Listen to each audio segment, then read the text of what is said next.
and pod schooling, because I think the public schools are failing in a million different ways. Very interesting. So just a little bit about me is that actually, so one thing that I do is actually somewhat of a pod program. So I went to Dartmouth, was a double major in gender studies and government, but went on to get my master's of science from Johns Hopkins. And then, so if you guys do not know who this is, this guy's name is Desmond Fabrini. Simple has a segment that he does on Fridays on his channel called The Culture Wars, and he brings people from two sides of the aisle to talk about, said topic. And this one is indoctrination or education, critical race, and gender theory in schools. And I think this was great. So he brought on it wasn't just Desmond Fabrini. He also brought on, I'm going to show you who she is. This is Kelly Shensky. And Kelly is she's one of the founding ladies of Moms for Liberty. I had the pleasure of meeting her in June, and you guys know what Moms for Liberty is about, and they fight against the indoctrination of children in schools with all kinds of theories, right? I thought this episode was very good. I'm going to do a 3-part review about this. I have so many 3-part review episodes that I'm making right now. I'll start out. So first of all, I have one question for you to maybe address after, right? Which is the idea of, do you ever get worried about a lack of diversity for your students and in a kind of pot, right? That idea. I can answer that immediately. No, I wouldn't care. I don't care. I'm sorry. We've gotten to the point where diversity is not about an organic diversity. Dig this. I'm on a channel, Bring the Astro channel, with 2 other white men, right? But we bring our own diversity into it, right? Our own life experiences and all of that, right? But we don't sit there and harp on it, right? We learn from each other. We may not always agree on everything. We laugh, we have a good time, and it just organically comes together, right? Or you should see the panel that I'm on with Hypnotic. There's just a whole bunch of us on that panel, different views, different thoughts. I'm a conservative on the panel, got libertarians on the panel. You're not going to find a leftist on the panel. You're not. When the left talks about being worried about diversity, it's like they want to do it by a chart. You can't control that. And when you try to control that, it is pointless. And nobody really learns from it because it's forced. It's like forced integration, which is something that I don't believe in, but that's another video. You have a pod, you're doing the field trips. That's amazing. You have a parent group. But if you get into Monterey, or if you get into, for example, Marin County, I was the only Black kid in my friggin' entire middle school, right? There was a time where I was the only Black kid in my whole class in Florida.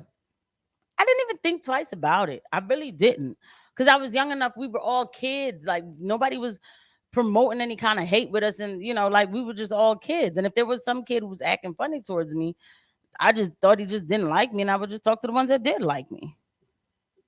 Do you get, is there a kind of drawback to not having people that look, sound, and act different, right? So this is the part that gets on my different. So what's different from what? The norm? Who's the norm? White people? This is when I say we're all different, right? We're all uniquely different. But this is when I say the left really, what white people symbolize for the left, because they are communists, is bourgeoisie, is top, is superior. That's what communists look at white people as, is superior, and everything under them is inferior. White people they don't look at themselves like that, right? But that's what communists look at themselves as. Okay, that's what communists look at white people as, right? And for me, we're all God's children, and that's where I start off with, period. And as God's children, no human is better than any other human, period, especially on a genetic matter. This isn't Darwin. And how do you weigh that, right? We've seen a shift from sex ed to comprehensive sexuality education. So for me, it took me time to understand, well, what is CSE, comprehensive sexuality education? Where did it come from? What's the belief system behind it? What's driving these ideas? And for me, being able to see where it was implemented in other countries prior to the US, being able to look into the original. So I'm going to, real quick, she's explaining CSE. When they start changing the names of certain things like sexual education, like simple things, understand that there's, of course, a motive behind it.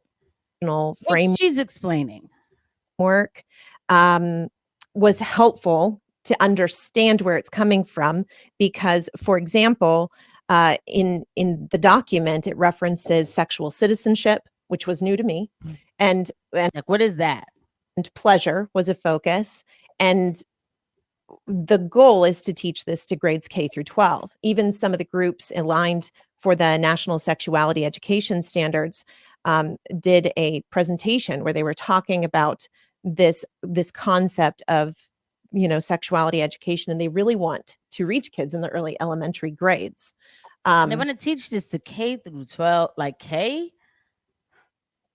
And so I think it's an important analysis that we pause. And for me, it was, how do I learn everything I can about this, which I'm still continuing to research and figure it out. Which I think we're going to research and figure out on this channel. Okay, so What I see in the data, and so if you look at the desistance rates, what is it? The number I believe is like 68 to 95% of children who identify as transgender will desist. That doesn't mean detransition. It means that if left to go through their natural puberty, they end up identifying with their biological sex. Typically, they end up being either autistic or gay. What happens now is they will just real quick, we should ask ourselves why they end up being autistic. Why are autistic kids all of a sudden having this issue where they're linking them to trans right now? And I've been on a Twitter space about this where they're saying like, oh, there's a lot of autistic trans kids. Or there's a lot of kids that are easily manipulated and you guys are taking advantage of them. My goodness, how far does this evil go? Just affirm whatever it is the kid is saying, despite the fact the majority of these kids would self-identify if they're allowed to go through puberty. My concern here is you bring in young kids who don't understand what they're hearing. You layer on books and ideas and things that are more confusing to a child than anything. You layer on the social factor of Instagram, likes, views, etc. And you end up with all of these stories of these prominent, now famous detransitioners saying, I didn't understand. More horrifyingly, you end up with these stories on Detrans Reddit, where we read one last night where a 17-year-old was threatening suicide because she felt manipulated into getting a double mastectomy, testosterone, and it ruined her life. And now she feels like she can't lead a normal life. Well, yeah. You have these laws being passed that would protect a third party. A third party can take someone's child to the state, dramatically alter their life, cause irreversible changes and or harm, and be legally protected because these kids are not equipped to understand what they're signing up for. My last point on this is, if desistance rates truly are between 60 and 95%, and suicide rates are around 40 to 50%, the smartest and most logical thing we can do, considering the majority of these kids will identify with their biological sex, not be trans, and thus experience lower rates of suicide, is not to intervene at all in any medical way for a child who's experiencing gender dysphoria until after puberty. If we're looking at it from a simple probabilistic standpoint, let's just say it's the lowest number, 60%. Okay. You have a greater than chance probability your child will just self-identify with their biological sex and thus not experience a 50-50 suicide rate. It seems like the math is fairly obvious. You transition your kid, you are boosting their suicide rate to 47%. And I wanted to let Tim explain that in full capacity because he did it well. And that is the reality. Well, and I was going to say, I mean, for my part, I mean, I have two friends who they had CPS called on them. If you didn't seem like you were immediately. So this is happening, okay? This is happening. And it's happening in California. And I can bet you your bottom dollar, it's happening in other states too. The government is they're in your living room with your children. Affirming. Yeah, CPS was called on them. And then this is what I'm noticing just overall is that the California legislature and other places, in my opinion, are chipping away at parental responsibilities, traditional parental responsibilities. And this area is one. But I mean, in the midst of this, we do have a growing number, little by little here, of young people who are detransitioning. But the thing I'm concerned about is that there is this messaging of celebrate, celebrate, celebrate towards those who are making these decisions. But the detransitioners are often humiliated, silenced, and shamed. And to me, that is indicative of part, and I don't think everybody believes that. I think there's a lot of people that don't, but I think the way in which I have seen detransitioners treated, it's so sad. See, I don't actually agree with this. However, I do 100% understand where you're coming from. Okay, little background on this man. He is a teacher. I think he's like a teacher of like pod students. So he's like a private teacher. He does have a YouTube channel. So he has been online. He has a TikTok.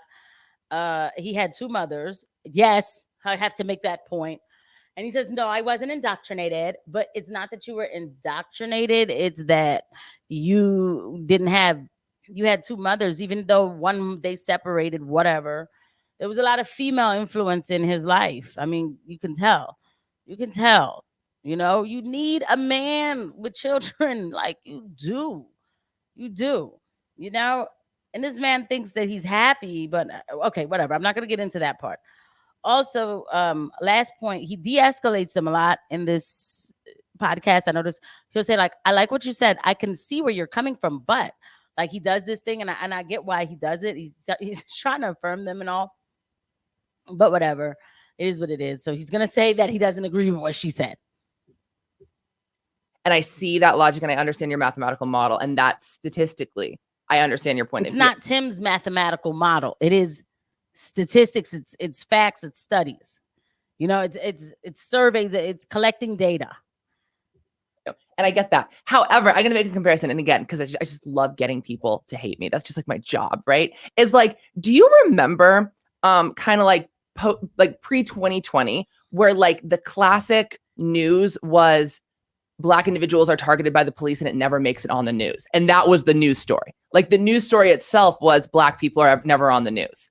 That to me is the same situation where it's like the current news story is detransitioners are never on the news, which inherently puts them on the news, right? Like, you know what I mean? Like, I understand your perspective, but I've heard it so many times by the same groups of people. Like, well, we never pay attention to detransitioners because that amount is like infinitesimally small. And actually, we do hear about it all the freaking time. You just are.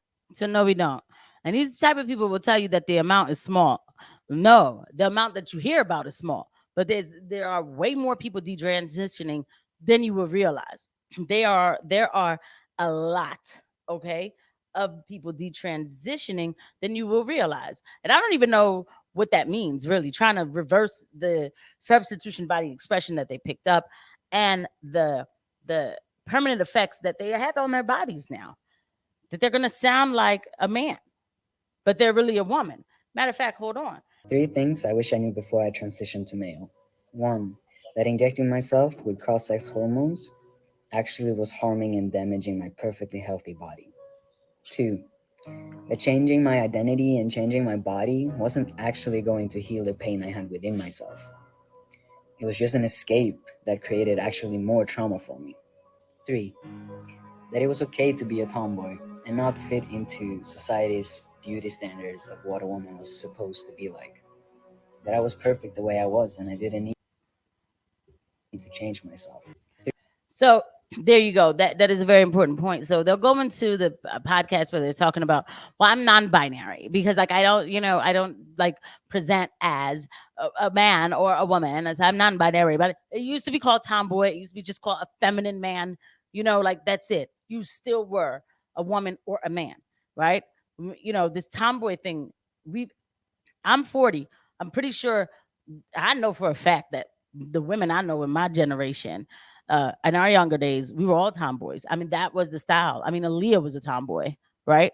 So, you know, but yeah, this is the point right here. So these are things, and this is a woman. Now look at her. Look how she looks. You know, but I hope, and I don't want to, I'm not busting on her at all. I want to make that very clear. Listen to her voice. There is a God because this woman is still alive and she's out here probably trying to help people so people can know, like, yo, don't rush into this thing. Okay. So anyway, thanks for watching, guys. I'll see you guys at the next video. Bye.